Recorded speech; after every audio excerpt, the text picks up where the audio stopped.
நீ வருகின்ற நாட்கள் உங்களுக்கு நல்லதே நடக்கட்டும். அனைவருக்கும் வணக்கம். நம்ம இன்னைக்கு பார்க்க இருக்கிற ராசி கடகராசி. கடகராசி என்பவர்களுடைய ராசி அதிபதி சந்திரன். இது ஒரு பெண் ராசி. நீர் தத்துவத்தை அடிப்படையாக கொண்ட ஒரு ராசி.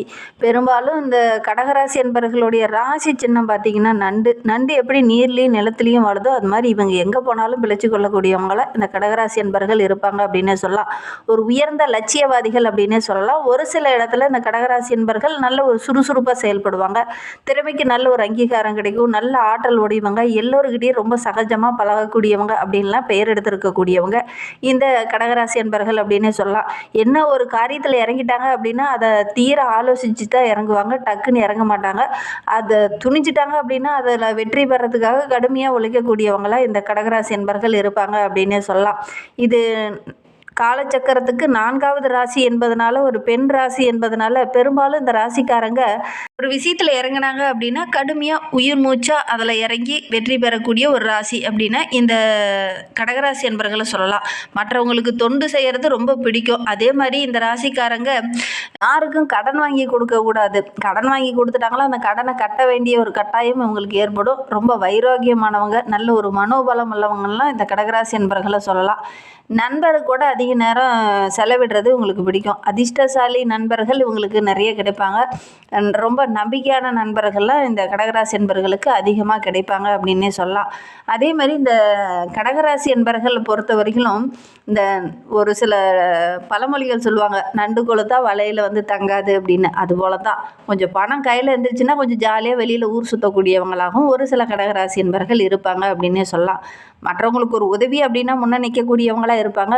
ரொம்ப பொறுப்பானவங்களாக இருப்பாங்க. ஆனால் கொஞ்சம் பணம் கையில் இருந்துச்சு அப்படின்னுச்சுன்னா கொஞ்சம் ஜாலியாக வெளியில் சுற்றக்கூடியவங்களாக இந்த கடகராசி என்பர்கள் இருப்பாங்க அப்படின்னே சொல்லலாம். சரி, இவங்களுக்கு வருகின்ற நாட்கள் எப்படி அமைந்திருக்கு, வருகின்ற நாட்களுடைய கிரக அமைப்புகள் எப்படி இருக்குது, எந்தெந்த விஷயம்லாம் உங்களுக்கு சாதகமாக இருக்க போது, எந்தெந்த விஷயம்லாம் உங்களுக்கு பாதகமாக இருக்க போகுது அப்படிங்கிறத தொடர்ந்து இந்த வீடியோவில் பார்க்கலாம்.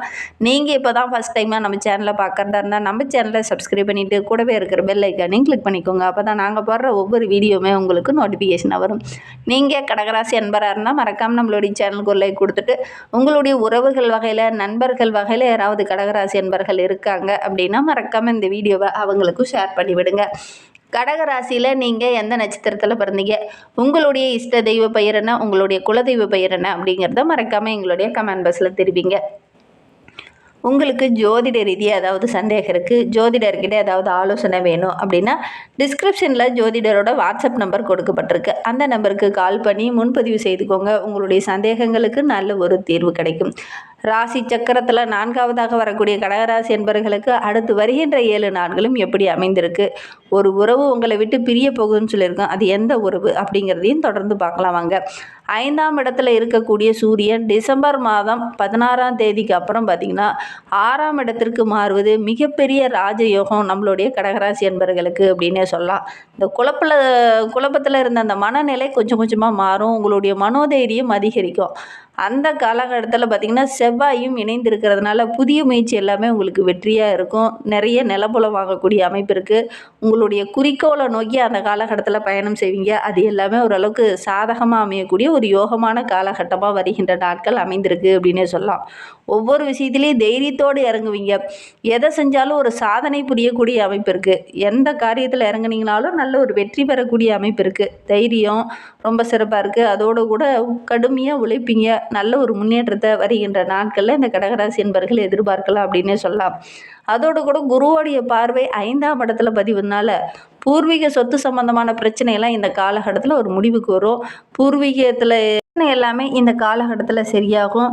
முன்னோர்களுடைய ஆசி பரிபூர்ணமாக கிடைக்கும். உங்களுடைய முன்னோர்களுடைய புண்ணியம் இந்த காலகட்டத்தில் ரொம்ப பலமாக இருக்குது. ஏதாவது இடர்பாடுகள் வந்ததுன்னா கூட அதை தடுக்கிற அளவுக்கு இந்த காலகட்டத்தில் ரொம்ப சிறப்பான பலன்கள் இந்த காலகட்டத்தில் உங்களுக்கு இருக்குது அப்படின்னு சொல்லலாம். உங்களுடைய எண்ணங்கள் எல்லாமே இந்த காலகட்டத்தில் பூர்த்தியாகும்.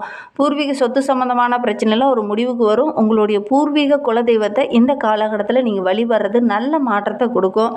மனதில் அந்த குழப்பம் இருக்கு இல்லையா, அந்த குழப்பம் சரியாகும். மனதில் ஒரு அமைதி பிறக்கும். அதோடு கூட சுக்கிரன் 5ஆம் இடத்துல அமர்ந்திருக்கிறதுனால சுபகாரியம்லாம் ரொம்ப நாளாக தள்ளி போயிட்டே இருக்குது, ஆனால் நல்ல ஒரு வரன் அமைய மாட்டேங்குது அப்படின்னு கவலைப்பட்டுக்கிட்டு இருந்தவங்க இந்த காலகட்டத்தில் முயற்சி பண்ணுங்கள்.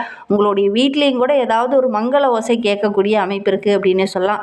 உத்தியோகத்தில் இருக்கிறவங்களுக்கு மேல் அதிகாரியால் ஏதாவது ஒரு பாராட்டோ, அதாவது மேல் அதிகாரி மூலமாக ஏதாவது ஒரு நல்ல விஷயமும் இந்த காலகட்டத்தில் உங்களுக்கு நடக்கும் அப்படின்னே சொல்லலாம்.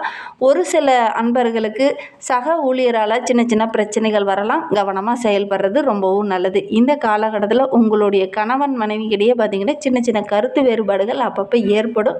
கொஞ்சம் விட்டு கொடுத்து அனுசரித்து செல்வது ரொம்பவும் நல்லது. எந்த விஷயத்தில் இந்த கடகராசி அன்பர்கள் வருகின்ற நாட்களில் கவனமாக இருக்கணும் அப்படின்னு பார்த்தீங்கன்னா, 5ஆம் இடத்துல புதன் அமர்ந்திருக்கிறதுனால பிள்ளைகளுடைய விஷயத்தில் கொஞ்சம் கவனமாக இருங்க. திடீர்னு அவங்க மூலிமா ஏதாவது மனம் கவலைப்படுற மாதிரி ஏதாவது ஒரு தொல்லை பிரச்சனை வரும். கவனமாக செயல்படுங்க. ஒரு சிலருக்கு எதிர்பாராத ஏதாவது ஒரு சின்ன சின்ன கெட்ட பேரோ அல்லது சின்ன சின்ன அவமானங்களையோ சந்திக்க வேண்டிய ஒரு சூழ்நிலை இருக்குது. கவனமாக செயல்படுறது நல்லது. வெளியில் வீட்டை விட்டு வெளியில் போகலாமா அப்படின்னு சொல்லி கூட ஒரு சிலர்லாம் மனம் இந்த காலகட்டத்தில் துணியும். நம்ம இந்த வேலைக்கு போயிட்டுருக்கோம், ஆனால் நம்ம போய் வெளியிலேயே தங்கி அங்கேயே வேலை செய்யலாம் அப்படிங்கிற மாதிரிலாம் ஒரு எண்ணம் இந்த காலகட்டத்தில் கொஞ்சம் வரும்.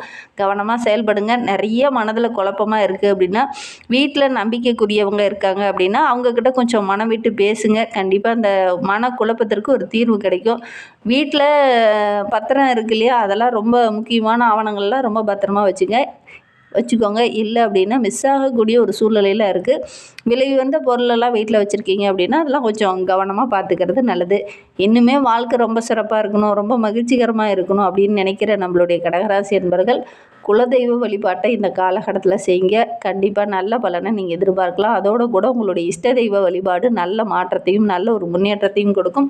நம்பிக்கையோட இந்த ஒரு விஷயத்தை செஞ்சு பாருங்கள். உங்களுடைய குலதெய்வ பெயர் என்ன அப்படிங்கிறத மறக்காமல் எங்களுடைய கமெண்ட் பாக்ஸில் தெரிவிங்க. ராசியில் புனர்பூசம் 4ஆம் பாதத்தில் பிறந்தவங்களுக்கு அடுத்து வருகின்ற 7 நாட்களும் எப்படி அமைந்திருக்கு அப்படிங்கிறத பார்க்கலாம்.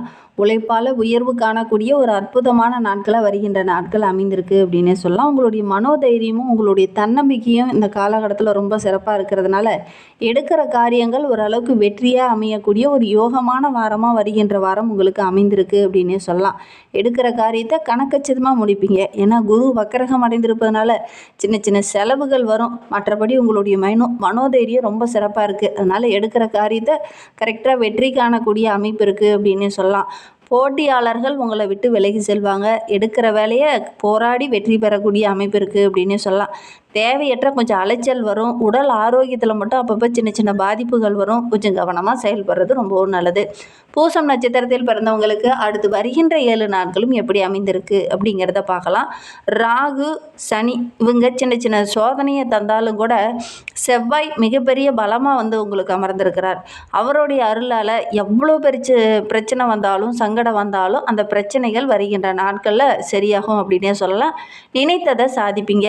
உடல் ஆரோக்கியத்தில் இருந்த பிரச்சனையெல்லாம் படிப்படியாக சரியாகும். உங்களுடைய எதிர்பார்ப்புகள் எல்லாமே வருகின்ற நாட்களில் பூர்த்தியாகும். இந்த பூசம் நட்சத்திரக்காரர்களுக்கு வருகின்ற 7 நாட்களும் ரொம்ப சிறப்பாக இருக்குது அப்படின்னே சொல்லலாம். ஆயில்ய நட்சத்திரத்தில் பிறந்தவங்களுக்கு அடுத்து வருகின்ற 7 நாட்களும் எப்படி அமைந்திருக்கு அப்படிங்கிறத பார்க்கணும். புதனும் சுக்கிரனும் திட்டமிட்டு செயல்பட வைப்பார். எடுக்கிற காரியத்தை கணக்கச்சிதமாக செய்ய வைப்பார். உங்களுக்கு வெற்றியாக உங்களுடைய ராசியில் அமர்ந்திருக்கிறதுனால எடுக்கிற வேலையை கரெக்டாக செய்து முடிப்பீங்க. நல்ல ஒரு பாராட்டு கிடைக்கும். சொத்து, நிலம், பொன் பொருள், ஆடை ஆபரணங்கள் வாங்கக்கூடிய அமைப்பெல்லாம் இருக்குது. பண வரத்து ரொம்ப திருப்திகரமாக இருக்க போது ரொம்ப நாளாக ஒரு வீடு வாங்கணும் அப்படின்னு நினச்சிட்டு இருந்தவங்க இந்த காலகட்டத்தில் வாங்கக்கூடிய அமைப்பு இருக்குது. உங்களுடைய நீண்ட நாள் கனவு எல்லாமே இந்த காலகட்டத்தில் நனவாகும். எந்த ஒரு விஷயத்துலையுமே அவசரப்பட வேண்டாம். கொஞ்சம் பொறுமையாக இருங்க.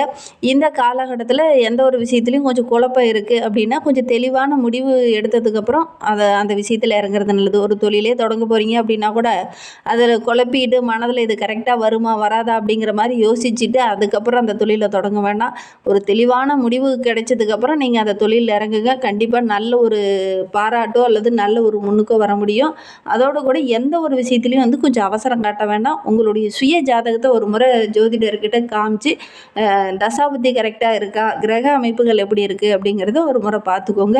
டிஸ்கிரிப்ஷனில் கூட ஜோதிடரோட வாட்ஸ்அப் நம்பர் கொடுக்கப்பட்டிருக்கு. அந்த நம்பருக்கு கால் பண்ணி முன்பதிவு செஞ்சுக்கிட்டிங்கன்னா கூட உங்களுடைய சந்தேகங்களுக்கு நல்ல ஒரு தீர்வு கிடைக்கும். இந்த மாதிரி பயனுள்ள தகவலை நீங்கள் தொடர்ந்து கேட்கணும் அப்படின்னு நினச்சிங்கன்னா நம்ம சேனலை சப்ஸ்கிரைப் பண்ணிவிட்டு கூடவே இருக்கிற பெல் ஐக்கானையும் கிளிக் பண்ணிக்கோங்க. அப்போ தான் நாங்கள் போடுற ஒவ்வொரு வீடியோவுமே உங்களுக்கு நோட்டிஃபிகேஷனாக வரும்.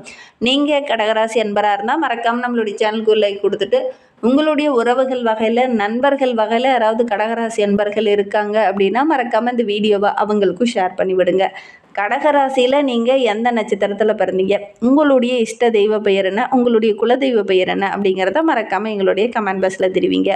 உங்களுக்கு ஜோதிட ரீதியாக ஏதாவது சந்தேகம் இருக்குது, ஜோதிடர்கிட்ட ஏதாவது ஆலோசனை வேணும் அப்படின்னா டிஸ்கிரிப்ஷனில் ஜோதிடரோட வாட்ஸ்அப் நம்பர் கொடுக்கப்பட்டிருக்கு. அந்த நம்பருக்கு கால் பண்ணி முன்பதிவு செய்துக்கோங்க. உங்களுடைய சந்தேகங்களுக்கு நல்ல ஒரு தீர்வு கிடைக்கும். இந்த வீடியோவை முழுமையாக பார்த்ததற்கு மிகவும் நன்றி. தேங்க்யூ.